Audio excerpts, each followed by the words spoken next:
தேவனுடைய பரிசுத்த நாமத்துக்கு மகிமை உண்டாகட்டும். இந்த ஆசீர்வதிக்கப்பட்ட மனமகிழ்ச்சியான காலவேளையிலே உங்களை கர்த்தராகிய இயேசுவின் நாமத்திலே வாழ்த்தி வரவேற்கிறேன். நல்லா இருக்கீங்களா? கர்த்தர் உங்களை ஆசீர்வதிப்பாராக. இந்த காலையிலே என்னோடு கூட மத்தேயு எழுதின சுவிசேஷம் 7ஆம் அதிகாரம் 7ஆம் வசனத்தை நீங்க தேவ மகிமைக்காக வாசித்து பாருங்கள். ஆண்டவராகிய இயேசு கிறிஸ்து அன்பான தேவ ஜனமே மலை மேல அவர் பிரசங்கிக்கிறார். அவர் அந்த மலை மேல பிரசங்கிக்கும் போது அநேக போதனைகளை அவளுக்கு ஆண்டவர் சொல்லுகிறார்.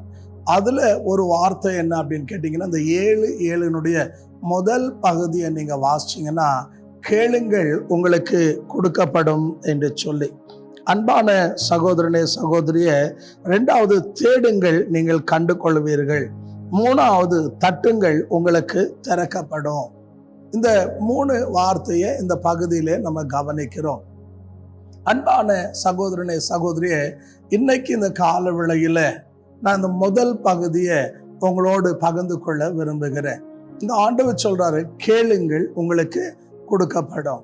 அன்பான சகோதரனே சகோதரியே, ஏன்னா நம்ம பல நேரங்கள்ல என்ன யோசிக்கிறோன்னா, நம்முடைய தேவைங்க ஆண்டவருக்கு தெரியாதா, நம்ம கேட்டாதான் ஆண்டவர் கொடுப்பாரா, இப்படி பல நேரங்களில் நம்ம யோசிக்கிறோம்.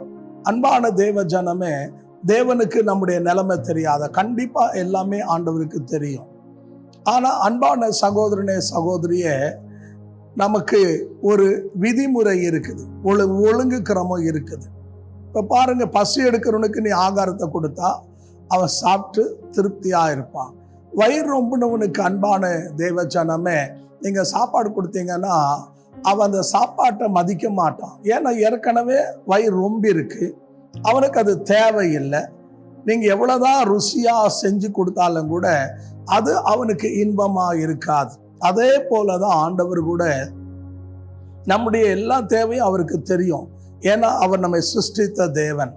ஆனா பிரியமான சகோதரனே சகோதரியே, நாம் தேவனிடத்துல கேட்கணும். ஏன்னா எனக்கு என்ன தேவைன்றத ஆண்டவருக்கு தெரியும். ஆனா நான் கேட்கணும்.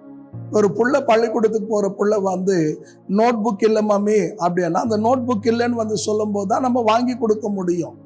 அதே போலதான் ஒவ்வொருத்தருடைய வாழ்க்கையில ஒவ்வொரு விதமான என்ன இருக்குதுங்க, பிரச்சனைங்க இருக்குது.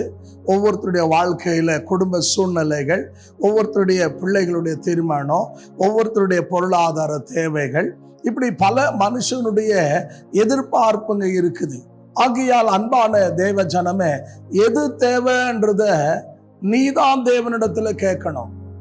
தேவன் யார் அப்படின்னு சொன்னா கொடுக்கிறவர், அவர் தகப்பன். ஆனா நம்ம வேலை என்ன அப்படின்னு சொன்னா கேட்கணும் ஆண்டவர்ட்ட.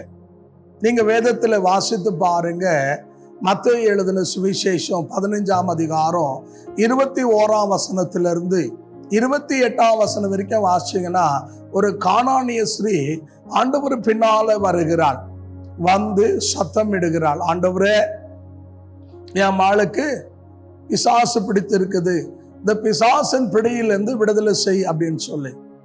ஆனா ஆண்டவர் அவளை இவ்வளவுதான் சத்தம் போட்டா கூட அவர் கண்டுக்கல. அவர் பாட்டுக்கு அவர் போயிட்டே இருந்தார். சீஷருங்க வந்து சொல்றாங்க, ஐயா அந்த அம்மா கத்திட்டே வராங்க, நீங்க அந்த அம்மாவை நின்று ஒரு நிமிஷம் கேட்டு அந்த அம்மாவுடைய தேவை சந்திச்சுட்டு போங்க. ஆண்டவர் சொல்றாரு, நான் காணாம போன இஸ்ரவேல் குடும்பத்தாருக்காக வந்தேன் அப்படின்னு சொல்லி. அப்ப அங்க ஒரு வார்த்தைக்கு, நான் உனக்காக வரலாமா, அவங்களுக்காக வந்தேன். அவ பின்னால போறா, இன்னும் சத்தமா, தாவீதின் குமாரனே எனக்கு இறங்கும் என்று சொல்லி கதறி கூப்பிட்டு கொண்டே போகிறா. அப்ப ஆண்டவர் சொல்றாரு, பிள்ளைகளுடைய ரொட்டியை நாய்களுக்கு போட மாட்டேன். அவ என்ன சொல்றா தெரியுங்களா, மேஜிலிருந்து கீழே விழுகிறது நாய் குட்டிங்க தான் சாப்பிடும். தன்னை தாழ்த்துகிற அவ யாருன்னா கானானிய ஸ்ரீ. அவங்க யாரு, எப்படியாப்பட்டவங்கன்னா, அவங்களுடைய பின்னணியை வாசிச்சிங்கன்னா 7 ஜாதிகள் இருக்காங்க. அதுல ஒரு ஜாதி இந்த கானானியர்கள். அவள் பயங்கரமான அன்பான தேவ ஜனமே, மூட நம்பிக்கை உள்ள ஜனங்க, பலவிதமான பழக்க வழக்கங்களை பின்பற்றுகிற மோசமான ஒரு இனம். அப்போ ஆண்டவர் அன்பான தேவ ஜனமே அவளை புறக்கணிச்சாலும் அவளுடைய இருதயத்துல என்ன எதிர்பார்ப்பனா, எப்படி ஆகிலும் என் பிள்ளைக்கு ஒரு அற்புதம் நடக்கணும், என் பிள்ளை நிலைமை என்ன பண்ணுங்க, மாறணும். ஆகையால அவர் சத்தத்தை கேட்கிற வரைக்கும், என்ன அவர் நாயன்னு சொன்னாலும் பரவாயில்லை, நான் போய் என்னங்க நினைச்சத பெற்றுக்கொள்ற வரைக்கும் விடமாட்டேன்னு சொல்லி அவர் தன்னை தாழ்த்துகிறத பார்க்கிறோம். அப்போ ஆண்டவரே என்ன தெரியுங்களா சொல்றாரு, நீங்க அந்த மத்தேயு 15ஆம் அதிகாரம் 27, 28 வசனம் வாசிச்சு பாருங்க. ஆண்டவர் சொல்றார், ஸ்ரீயே உன் விசுவாசம் பெரிது, உன் விசுவாசத்தின்படி உனக்கு ஆக கடவது. இந்த வார்த்தையை கேட்கிற அன்பான சகோதரனே சகோதரியே, இந்த கிருபையான காலவெளியில நீங்க உங்களுடைய தனிப்பட்ட தேவை இன்னைக்கு எப்படி இருக்கு, எந்த நிலைமையில இருக்கு, உனக்கு என்ன தேவைன்றத தேவன் அறிந்திருக்கிறார். ஆனா நீ கேட்க வேண்டியது உன் கடமை. உனக்கு நன்மை உண்டாகணும்னா, உனக்கு அற்புதம் நடக்கணும்னா, உனக்கு ஒரு விடுதலை உண்டாகணும்னா, அன்பான சகோதரனே சகோதரியே, நீ தான் முயற்சி பண்ணணும். இன்னைக்கு நம்ம என்ன பண்ணோம் சொல்லுங்க, பல குழுக்கள் இருக்கிறாங்க.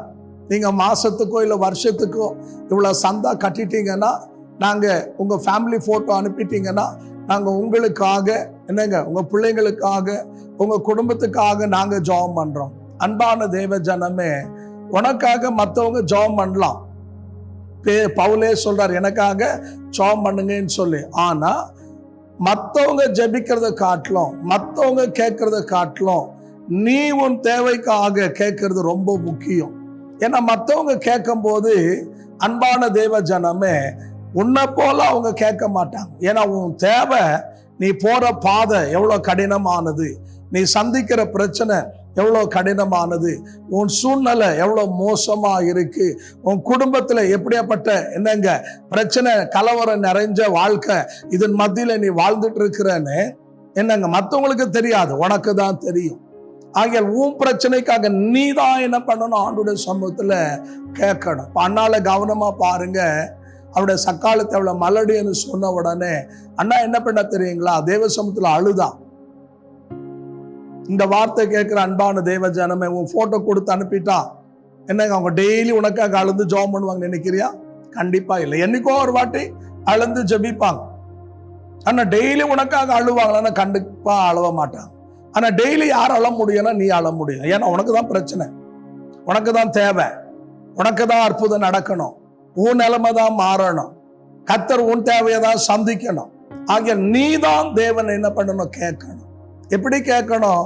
உன் நிலைமை மாறுற வரைக்கும், உனக்கு அற்புதம் நடக்கிற வரைக்கும், வித்தியாசம் உண்டாகிற வரைக்கும், உன் கண்ணீருக்கு பதில் கிடைக்கிற வரைக்கும், தேவன் மாற்றத்தை கட்டளையிடுற வரைக்கும் நீ என்ன பண்ணணும் அப்படின்னு சொன்னா நீ தான் கேட்கணும். யாரோ ஒருத்தர் ஜெபிக்கிறாங்கோ, யாரோ ஒருத்தருக்கு நான் மாசத்துக்கு வருஷத்துக்கு ஒரு தொகை அனுப்புறேன், ஆகையால என் குடும்பம் அங்க மெம்பர்ஷிப்பா இருக்காங்க, என் ஃபேமிலி அங்க பதிவு செஞ்சுட்டு இருக்கிறேன். அன்பான தேவ ஜனமே, இதெல்லாம் ரொம்ப நாள் நிலைச்சிருக்காது. நீ தாங்க தட்டணும் ஆண்டுட்ட. என்ன உனக்கு திறக்கணும்னா நீ தான் ஆண்டு சமூகத்தில் வந்து தட்டணும், ஆண்டு என் நிலைமைய மாத்துங்க. அப்ப அன்பான தேவ ஜனமே, நீங்க ஜெபிக்கும் போது கண்டிப்பா மற்றவங்க என்ன பண்ண முடியாதுங்க, உன்னை போல ஜெபிக்க முடியாது. 100 பேர் இருக்காங்கன்னா அந்த 100ல நீயும் 101 இருப்ப. உனக்காக ஆண்டவர் சகோதரி ஆசீர்வாதம் அப்படின்னு சொல்லி ஜெபம் பண்ணிட்டு போயிடுவாங்க.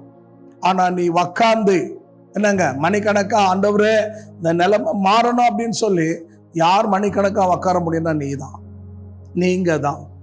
இன்னைக்கு இந்த வார்த்தை கேட்கிற நீங்க, உங்களுக்கு ஒரு வித்தியாசத்தை தேவன் கட்டளை என்னன்னா இன்னைக்கு நீங்க தான் மனம் திரும்பி, நீங்க தான் உங்க தேவைக்காக தேவ சமூகத்துல வந்து என்ன பண்ணணும், கேட்கணும். நீங்க கேட்டீங்கன்னா கண்டிப்பா சில நேரம் ஆகும். அந்த கானானை ஸ்திரீ கூப்பிடும் போது ஆண்டவர் கண்டுக்கல, நான் உனக்காக வரலன்னாரு. பிள்ளைங்க ரொட்டி நாய்க்குட்டிக்கு போட மாட்டேன்னாரு. நாயன்னு சொல்லி தன்னை தாழ்த்தினா பாருங்க, ஆண்டவர் மனம் இறங்கினாரு. உன் விசுவாசம் பெரிது, உன் விசுவாசத்தின்படி உனக்கு ஆக கடவுது என்று சொன்னார்.